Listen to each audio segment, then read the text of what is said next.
अस्सलाम वालेकुम। तो लास्ट लेक्चर में हमने चैप्टर नंबर 3 को कंप्लीट करा था और आज हम चैप्टर नंबर 4 को स्टार्ट करने जा रहे हैं, जो कि है कंट्रोल स्ट्रक्चर। सबसे पहले हमसे पूछा जा रहा है कि डिफ़ॉल्ट स्टेटमेंट का क्या पर्पज़ है सी प्लस प्लस के अंदर। तो डिफ़ॉल्ट स्टेटमेंट जो है हमारे पास ऑप्शनल स्टेटमेंट होती है, जो कि हमारे पास स्विच सिलेक्शन स्ट्रक्चर के अंदर यूज़ हो रही होती है, और ये हमारे पास जो है वो सेफ्टी पर्पसेस के लिए यूज़ हो रहा होता है। Like for example controlling expression के अंदर जो हमारे पास वैल्यूज़ हैं, उससे अगर हमारे पास वैल्यू मैच नहीं करती तो फिर हमारे पास जो कोड ब्लॉक है वो डिफ़ॉल्ट स्टेटमेंट को एग्जीक्यूट करने के लिए चले जाता है।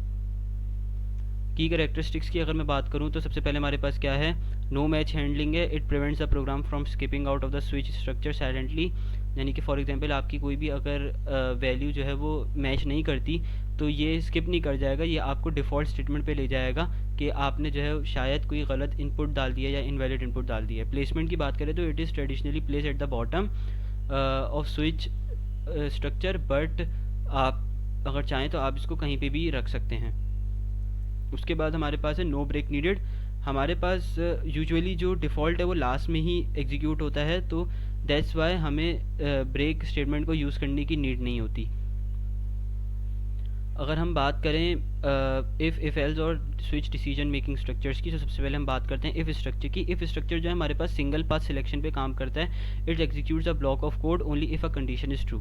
ये हमारे पास कॉम्प्लेक्स रिलेशनल और लॉजिकल एक्सप्रेशंस को जो है वो इवेलुएट करके उसकी बेसिस के ऊपर जो रिज़ल्ट आता है तो कोड के ब्लॉक को एग्जीक्यूट करता है। सारी डेटा टाइप्स के ऊपर काम कर लेता है, इंटीजर्स, फ्लोट्स, डबल्स, कैरेक्टर्स, बूलियंस हो गए।